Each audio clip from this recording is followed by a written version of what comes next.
Hello and welcome back to my little corner of the internet where I set, work towards, and document the progression of my goals. My name is Melanie and I'm so happy to have you with me here today. One of the goals that I set this year was to read 24 books, and this was one of the only goals that I actually surpassed, but I ended up reading 40. So today I just wanted to talk about all 40 books, give a brief synopsis of what they're about, say what I thought of them, as well as give you my rating out of 5 stars. If you're new to this channel and you are interested in goal setting or books, because I do talk about books here quite often as I have many reading goals, then I would appreciate if you hit that subscribe button, give this video a like. It helps me out more than you know. And without further ado, let's get into the 40 books that I read in 2024. Book number 1 was Unorthodox by Deborah Feldman. I did do a book review of this on my channel, so I will post a link in the description box below. But to give you a brief summary, this is the memoir of a girl who grew up in an Orthodox Jewish community in Brooklyn, New York. And she tells the story of how she came to reject the community that she was a part of. I definitely thought that this book was well written. It started off a bit slow, but it definitely picked up, and it was very insightful as to what is expected of somebody growing up in the Orthodox Jewish community and what it means to follow your faith to the detriment of what your own spirit is telling you that you need to do. I thought it was very compelling. I thought that it was brave of her not only to choose the path for herself that she did, but to write a book about it as well. She has faced a lot of backlash for this. I wouldn't say that it was a perfectly written book, but it was very insightful, and I am thankful that I had the experience of reading it. I'm giving this book 4 stars. Book number 2 is Almond by Won Pyung-son, and I thought that this book was fantastic. It was following a young boy in South Korea who has a condition, and because of this condition he is not able to experience or understand human emotions, and we see how this impacts his life, his behavior, how the people around him, including his family, see him and treat him as a result. Even though he lacks the ability to feel anything about it, it was still a very interesting read. I could not put it down from the moment that I picked it up. I wouldn't say that it was perfect, but it was entertaining, it was unique, it was profound, and it was a well-told story. I'm going to give this book 4.2 stars.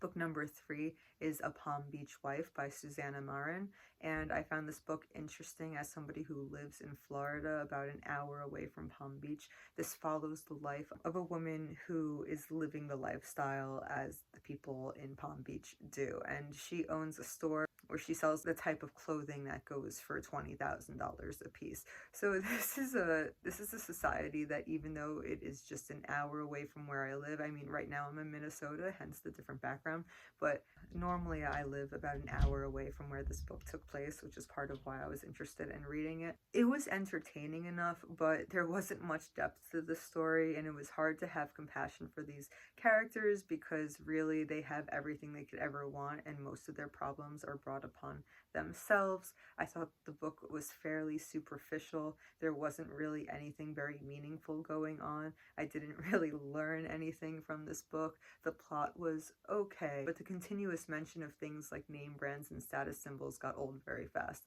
I give this book 2.9 stars. The next book is The Power of Decision by Raymond Charles Barker, and I did do a review to this book as well, so I'll post a link in the description box. But essentially this is a self-help book that focuses on, you guessed it, the power of decision. It shows you how powerful decision making is, not only for the things that are very obviously choices in your life, but how every moment of the day, the way we look at something, the way that we frame our minds, every moment, what we choose to focus on, that is a decision. It definitely reframed a lot of things for me. I did feel like this book kind of bordered on the realm of pseudoscience and making blanket statements and claims and generalizations, and that is something that I'm not a huge fan of, but I do feel like most people, if not everybody, could benefit in some way from reading this book. So for this reason, I'm giving it 4 stars. The next book is Wouldn't Take Nothing for My Journey Now by Maya Angelou. And this book is just a collection of short essays. I wouldn't say it was necessarily entertaining, but it was still filled with gems. It had a lot of insight, it had a lot of valuable ideas, truths that needed to be shared, things that needed to be said. Maya Angelou's voice is really one of a kind, and I think everybody should read her work at least once in their life. Did I agree with everything she said? Not necessarily, but do I think that her voice is important? Absolutely. I'm giving this book 4 stars. Book number 6 is Hunger by Knut Hamsun. This book was written in the 1800s in Europe. I cannot remember which country. This book follows a nameless narrator who is facing extreme poverty, homelessness, joblessness, mental illness, and a plague of other unfortunate circumstances, many of which he has brought upon himself, many of which are due to the lack of compassion from the people around him. It follows him on a day-to-day basis as he tries to figure out a way to make ends meet. And I thought it was interesting. I thought it didn't really have much of a plot, and it didn't really say anything that I thought was too profound, but it definitely wasn't a bad book. I just wouldn't consider it to be a good book either. I'm going to give this book 2.8 stars, very close to being a decent work of literature, but I really just wouldn't recommend it. Book number 7 was Lala und der wilde Garten, and this is a book I obviously read in German. It translates to Lala and the Wild Garden, and it is a children's book written probably at like a 3rd, 4th grade level in the German language, and it follows a child who is not really the most well-behaved child, who has to stay home instead of going with his parents for his summer vacation, and so he stays home with his aunt instead, and he has to suffer the consequences of his actions, and he ends up meeting a girl who likes to spend time in her family's public garden, and he learns about what it is to live life without focusing on the things that he's primarily consumed with, such as social media and being seen as a cool kid, even if that means acting in immoral ways. I thought that this book was really well crafted, it was fun to read, and it had solid morals. Do I feel like it was the most profound thing I've ever read?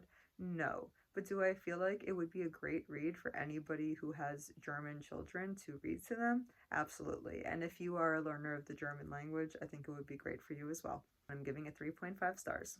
The next book is Tödlicher Schnee by Felix and Theo, and this is obviously another German book that translates to Deadly Snow. This book is actually written for people who are learning German, and it's very short, probably around 50 pages or so, maybe 80. This is following a detective who goes on vacation to go skiing, but ends up right in the middle of a murder, so he ends up having to solve a case despite wanting to be on vacation in the first place.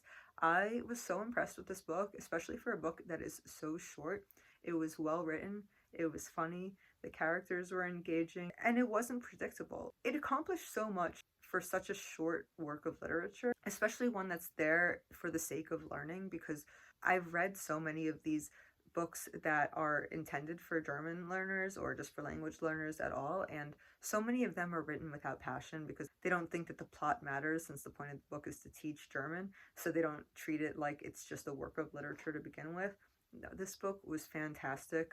It was probably my favorite book that I read in German this year, and I would highly recommend it to anybody who's learning the language, or even anybody who just speaks German. Honestly, like, even if you're not a German learner, but you like murder mysteries and you want like a quick short story, I'd recommend it. I'm giving this book 4.1 stars. The next book is Joe the Woodcutter, My Life in Big Sur, 1967 to 1997 by Joe Camming, and this book is written actually by my grandfather, who, I have to say, I'm trying to read this book without any bias, but the truth of the matter is that this book is a recounting of his life living off of the land, working as a woodcutter, and eventually making furniture. As much as I know that he wasn't necessarily somebody that I personally want to celebrate, especially because he abandoned his family to live the lifestyle that he wrote this book about, and then didn't even see what an insult it was to give this book to his family after he abandoned them in order to make it happen. I definitely took something away from this, and there were a lot of qualities that he exhibited. Now, granted, he's the one who wrote the story, so he can frame himself however he wants, but there were qualities he exhibited that I admire. Like, I would love to live that kind of lifestyle and to just, like, make furniture and sell it in the woods. Like, I don't know. I'm not saying I'm going to do this. I think it's also worth mentioning that I never met this person. I've spoken to him twice, like, on Skype in my entire life before he passed away, because we didn't even know him until the end of his life. Now, as for the book itself, was it incredibly well written? Not really. Was it interesting? Sort of. Was it worth reading? Maybe. I don't know. I'm going to give this book a 2.8. I don't think it was incredible. I wouldn't call it worthless either. Book number 10 is My Year of Meat by Ruth Ozeki.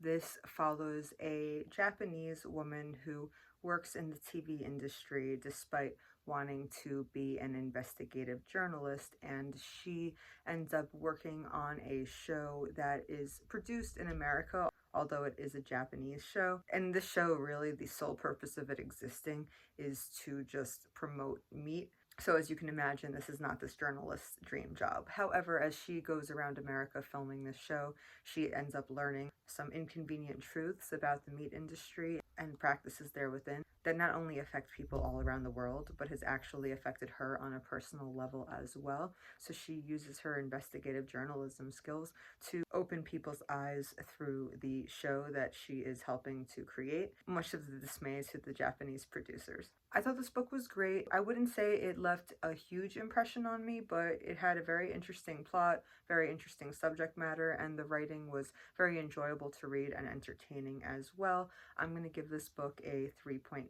Book number 11 was easily the worst book that I read this entire year, and that is The Woman Who Got Away by John Updike, one of the classic authors. For some reason, that is beyond me. I think that there just was a much more monopolized printing press back then, and because we had less of a selection of authors that we knew about because we didn't have the internet at the time, our standards might have been a little bit low for what we consider to be a great book or a classic. Anyway, this book is 5 short stories about men who cheat on their wives in the viewpoint of being sympathetic to these men who are clearly doing something that is disgusting and terrible. It really doesn't say anything profound. If anything, it's just trying to humanize people who do terrible things, which, while I agree that people who do terrible things are human and do have emotions, they don't take accountability for the ways that their actions impact others, especially their loved ones, and it is something that I cannot support.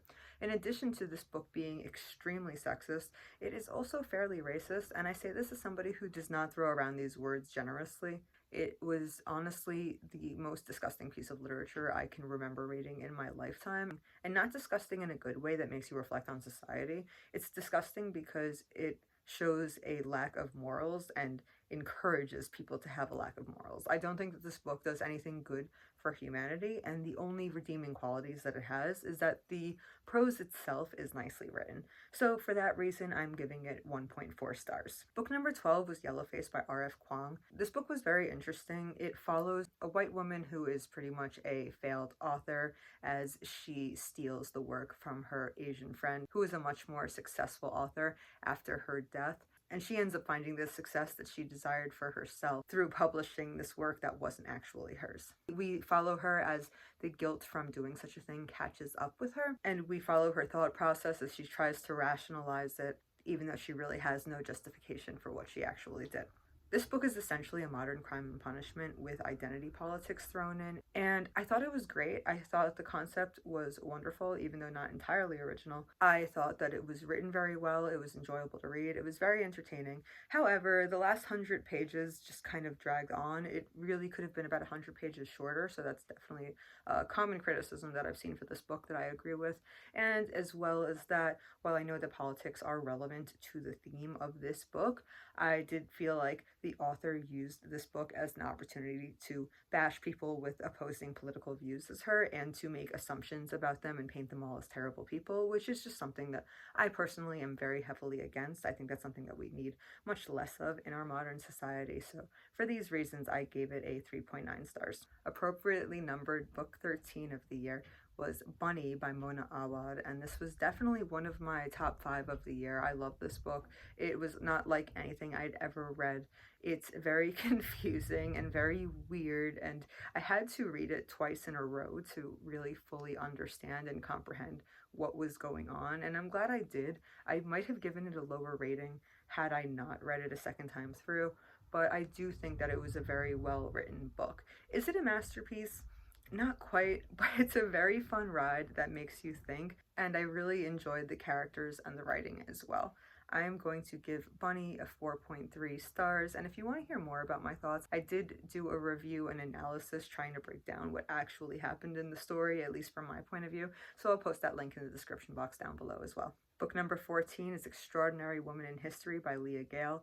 This book was so disappointing because I was really looking forward to learning about extraordinary women in history as somebody that is not only interested in them but inspired by them. However, I'm pretty sure that Leah Gale, and I don't want to make claims because I don't know what her writing process was, but it read like it was written by ChatGPT, and I have a very strong suspicion that it was written by ChatGPT. And if it wasn't written by ChatGPT, then I can't say very much for her writing because that's how it came off.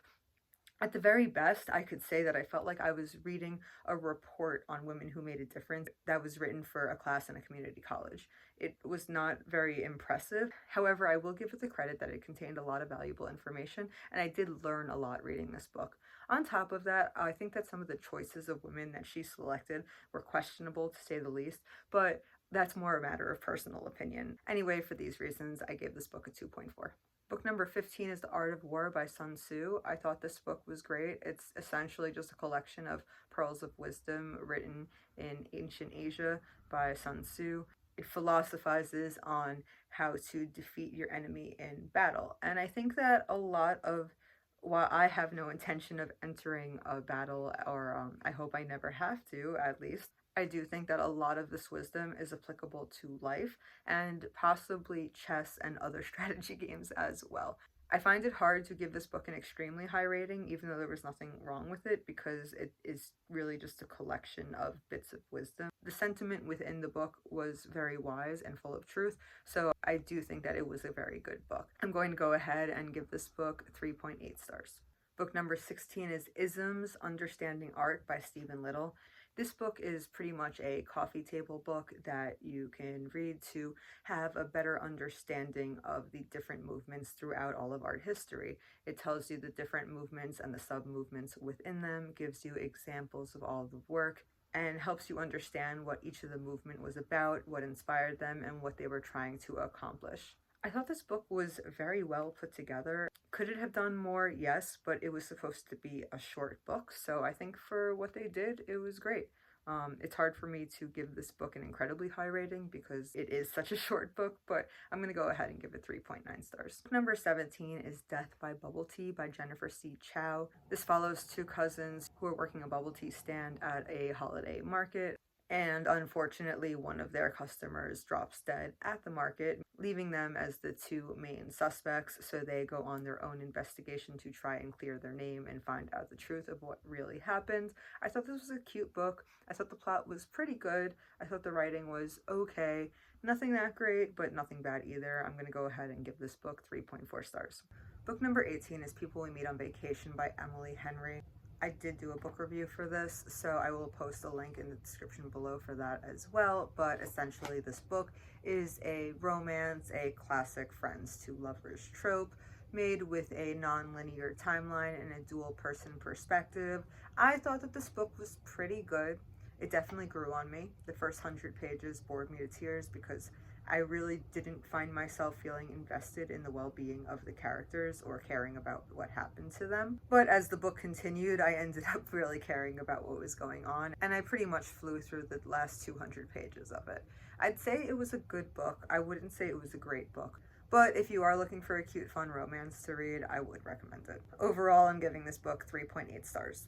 Book number 19 is The Curious Case of Benjamin Button by F. Scott Fitzgerald, obviously a classic, a very strange book about somebody who is born as an old man and dies as a baby as they age backwards throughout the course of their life. It definitely was an original concept, and it makes you reflect on how vulnerable we are both at the beginning and the end of our lives and how similar those two stages of our lives truly are. And the writing was pretty entertaining. However, I do think that this book left a lot to be desired. I wouldn't say that I loved it, but I didn't dislike it either. I'm going to give this book a 3.8. Book number 20 is Fallen on My Knees by Paula Bartello Papatru. And this book is actually by somebody that I know personally, and it is the heartbreaking story, extra heartbreaking for me since I actually know this woman, of how she gave birth to twins on the morning of 9/11/2001 as the Twin Towers were falling, and tragically one of her twins did not make it that day. So it was an incredibly tragic day for her, and this whole experience left her reflecting on her life and everything that led up to that point, and she brings us through the journey. I thought that this book was wonderfully written.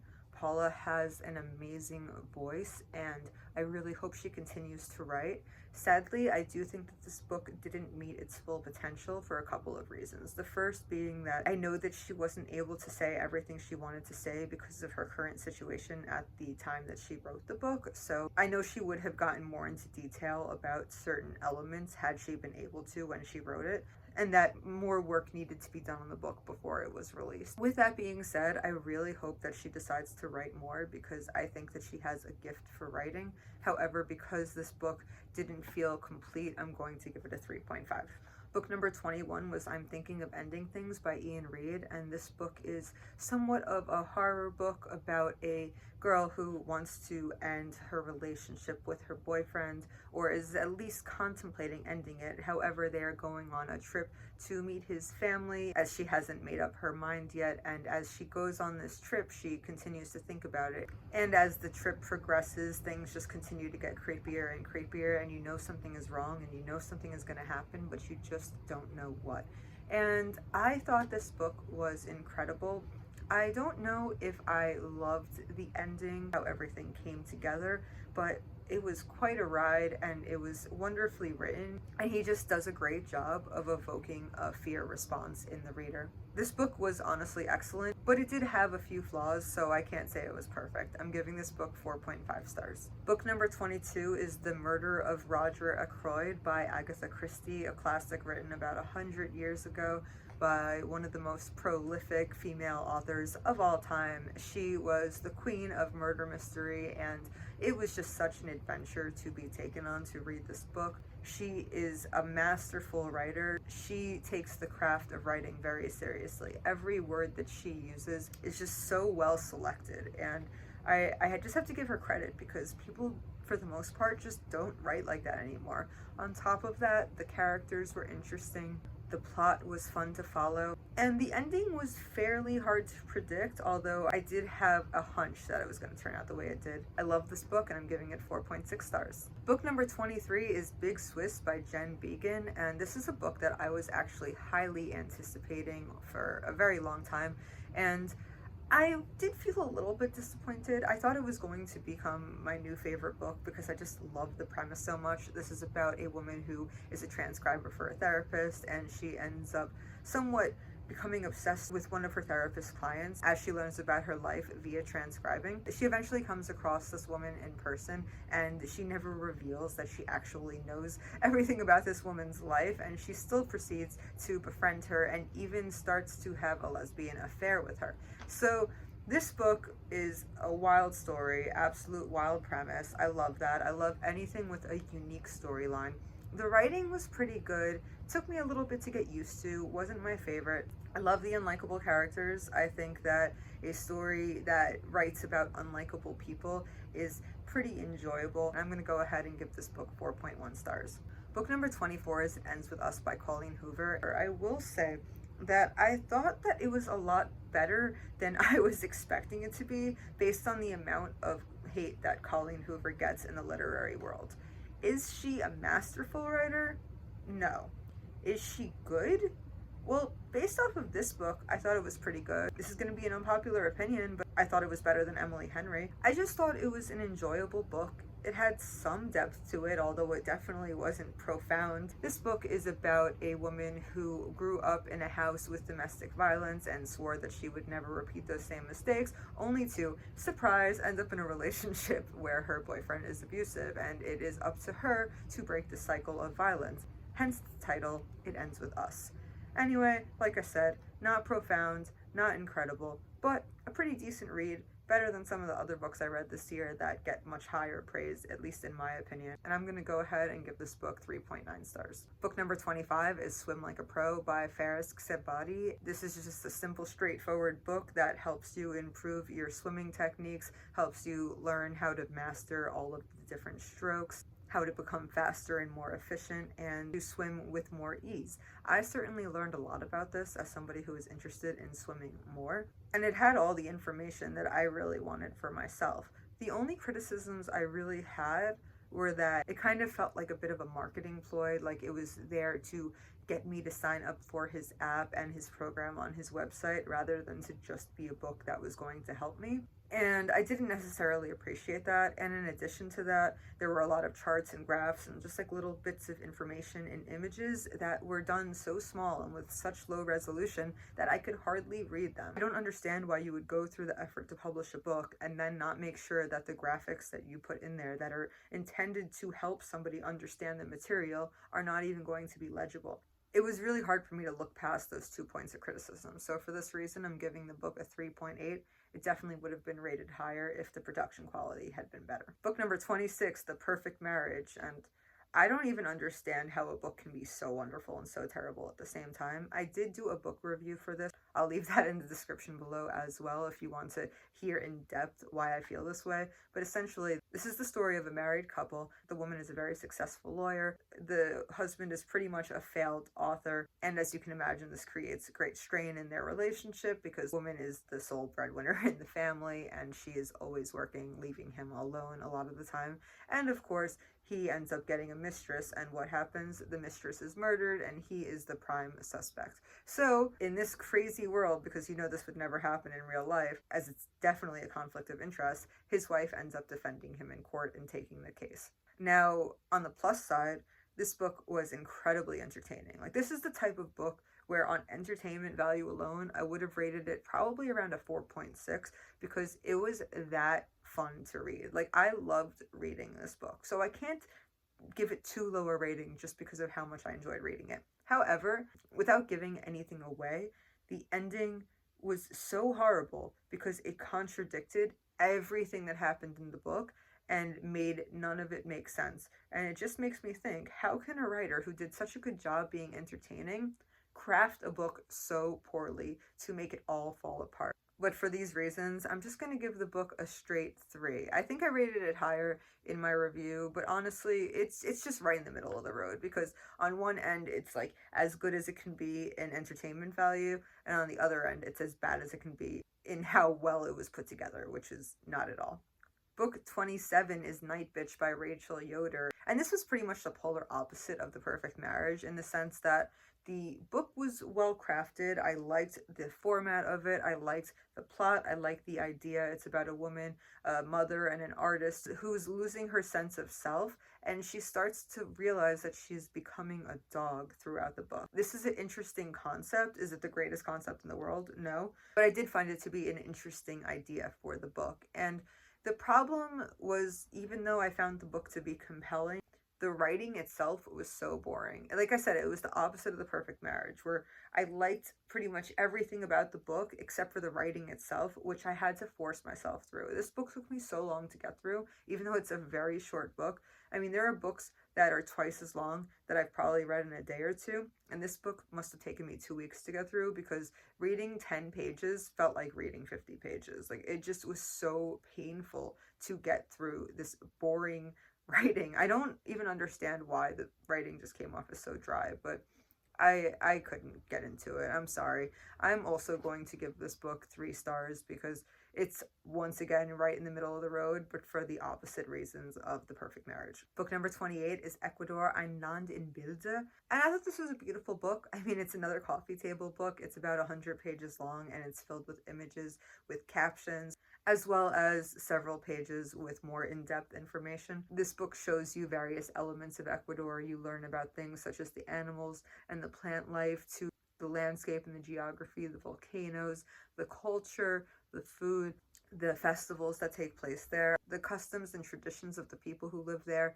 the various cultures who have been living there for longer than a lot of people realized. I genuinely learned a lot, and I thought that it was nicely written. What was interesting about this book, it was actually a trilingual book, so it was originally written in Spanish, but there was also an English caption and a German caption as well. So I was primarily focused on the German captions, but I did read a bit in English and Spanish just to make comparisons, and I realized that some of the translations were a little bit off. I caught a handful of mistakes, but I thought it was a beautiful book. It was obviously a labor of love. I'm going to give it 4 stars.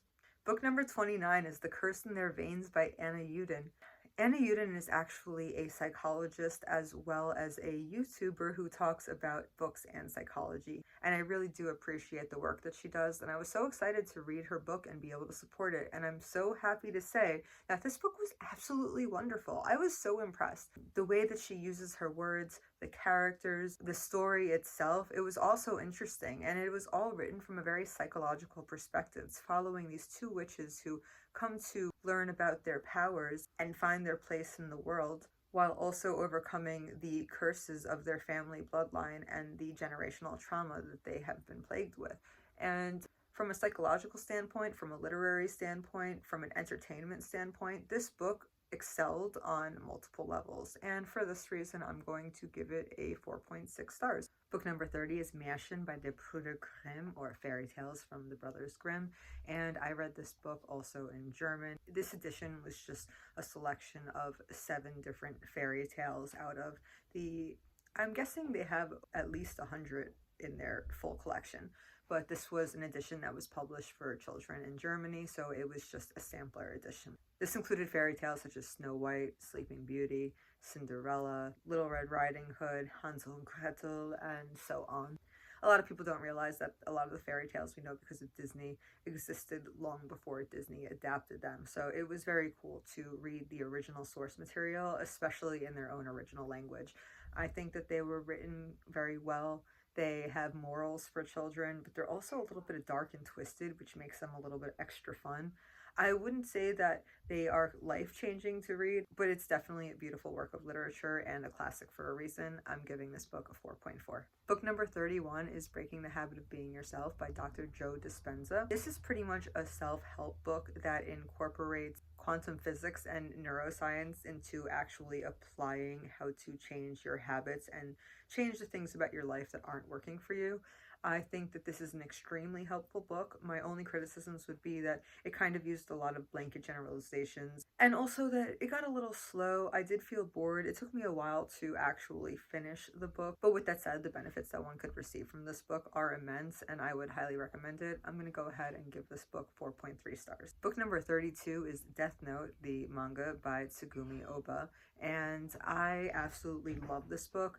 I don't think I've ever talked about Death Note on this channel before, but it is my absolute favorite anime. I'm not particularly huge into anime, but there are several animes that I truly love with all my heart, and Death Note is at the top of that list. If you haven't seen it, even if you don't like anime, I highly suggest it. This is the story of Light Yagami, an honor student in Japan, who finds the Death Note, which is a notebook that has the power to kill anybody whose name you write in it. He takes it upon himself to become a vigilante, and in the name of justice to kill all the major criminals of the world, and in turn he tries to become a god of sorts of this new world that he is creating. The irony, however, is that he ends up becoming the biggest villain of all. And I think that everybody should watch the anime, read the manga. I did think that manga was slightly better than the anime. However, if you are new to Death Note, I think that watching the anime first is probably a good idea. Either way, I'm giving the book a 4.8 stars, and this was only the first of 16 volumes, so I am going to read the rest of the volumes. This only covers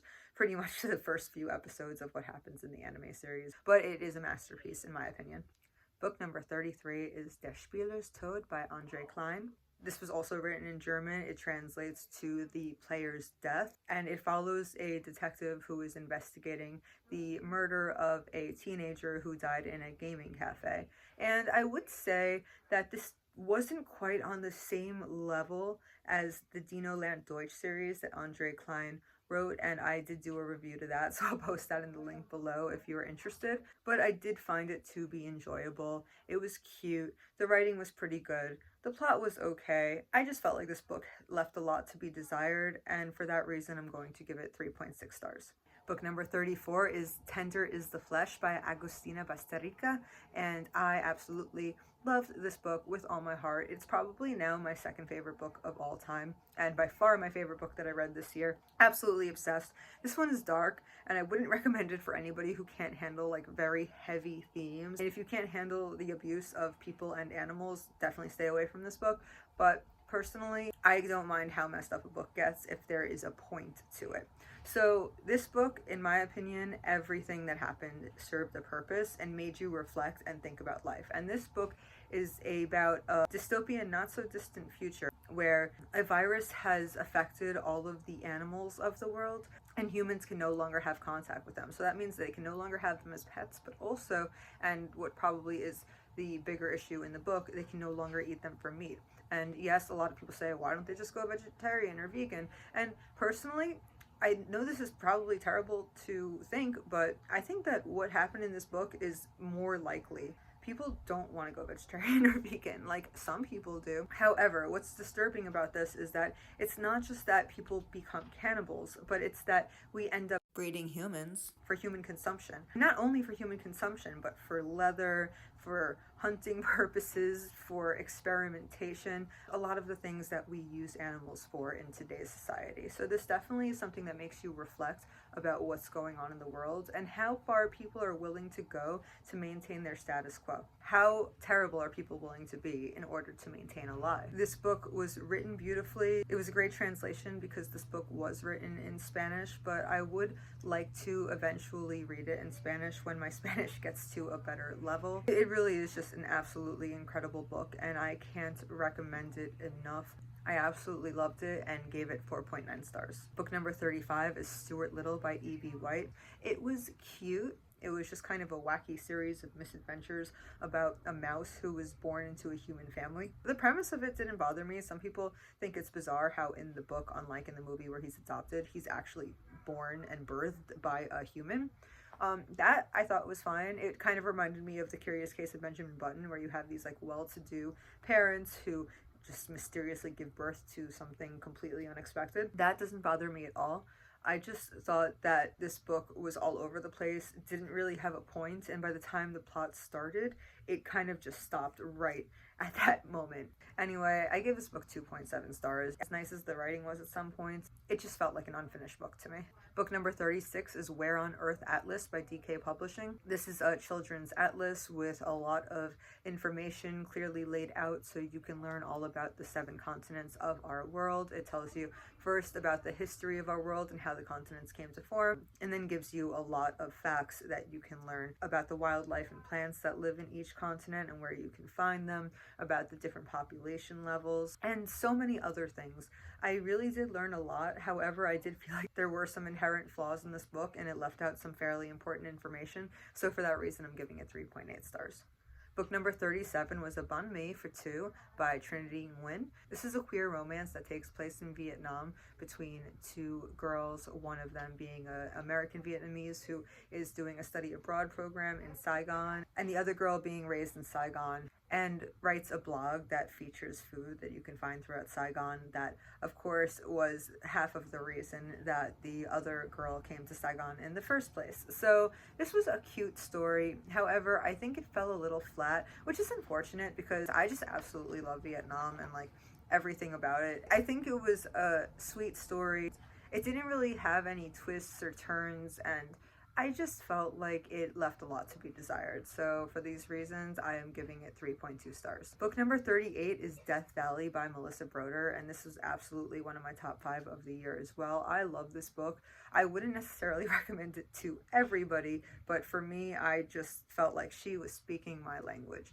This book is about a woman who has loved ones who are dying, and she is overwhelmed, and she goes out to the desert to kind of get a better grip on herself, but also to get some inspiration for her novel. But when things go wrong, she ends up having a lot more insight into what it's like to be dying herself. And that is all I'm gonna say because I don't want to give the story away, but it was absolutely fantastic. Her voice is so unique. This book kind of touches on magical realism, although I think that there is a very strong argument to be made that the magical realism is hallucination. I just absolutely love her quirky way of writing, the humor that's in it, but also the depth that comes out of the story, and just the story itself. I thought the plot was fun, although, like I said, I definitely don't think this book is for everybody. It's a book that I certainly am going to remember, and I actually ended up reading it twice because I wanted to go back and get some notes for a review. So yeah, I love this book with all my heart, and I gave it a 4.4. Although I personally enjoyed it at about a 4.9, I think that improvements could have been made upon the book on a more objective level, but I love this book, and I'm going to recommend it to anybody who likes literary fiction. Book number 39 was This is a Book for People Who Love Birds by Daniel Belleni, and this was just a 150 page or so book about birds that you can find in North America. The illustrations were beautiful. I definitely learned a lot. The author's passion for birding definitely shows in this book and made me more interested in the world of birds. I wasn't a huge fan of the language. It was very obviously written by somebody who's Gen Z for Gen Z. So that's great. I just wasn't the target audience despite being somebody who wanted to learn about birds. But with that said, I still think it was a lovely book and I'm going to give it 3.6 stars. And finally, book number 40, The Holiday Switch by Tiff Marcello. This is a cute little holiday romance that I just wanted to read for Christmas time, and I'm glad I did. But by the time I was like 50 to 80 pages in, I was really invested, and the more I read this book, the more hooked I was. Essentially, the gist of it is that there's a girl who is working at a gift shop in a holiday town for when the owner's nephew comes and she has to train him, and he is a major pain in her butt. But one day they accidentally switch phones and learn a whole lot about each other and end up becoming quite close and falling in love. And I just thought it was a really cute book. Nothing extraordinary, but it was well written, really well put together, and a very enjoyable read. I'm going to give this book 3.7 stars, and that's that. Those are all the books that I read for the year, all 40 of them. And I'm looking forward to reading more books in 2025. So guys, I want to know, what did you read this year? What were your favorite reads of the year? Did you read any of the books that I mentioned? What did you think about them? And what books are you hoping to read in 2025? Okay guys, that is it for this video. If you made it to this point and you haven't, please give this video a like. It helps me out more than you know. And I hope to see you in the next video and in the new year. Happy New Year, everybody. I hope that your 2025 is as good as it can possibly be. See you in the next one. Bye.